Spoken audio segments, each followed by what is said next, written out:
Falde al limite, caldo anomalo che si è protratto fino a fine ottobre, annata siccitosa, circa 150 giorni di assenza di precipitazioni tra primavera ed estate, combinati alle alte temperature hanno fatto sì che le riserve d'acqua si restringessero. Questa è una cosa che ci preoccupa moltissimo, perché l'acqua sotterranea, l'acqua di falda è estremamente preziosa e le falde si sono ridotte di oltre 2 metri. Ora gli imprenditori agricoli fanno i conti con le semine autunnali. Gli agricoltori hanno preferito seminare delle colture invernali in una percentuale che varia dal 10 al 15% in più rispetto all'anno scorso.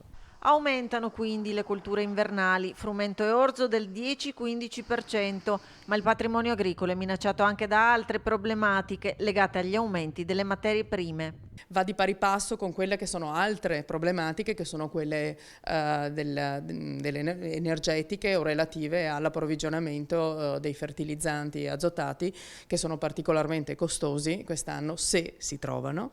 E i rincari energetici che pesano su alcuni settori più di altri. L'energia elettrica è particolarmente legata alle produzioni del settore lattiero-caseario, sia nella produzione in staglia sia poi nella trasformazione, ma anche nel settore per esempio del comparto avicolo meno sui seminativi. I seminativi risentono molto del costo del gasolio.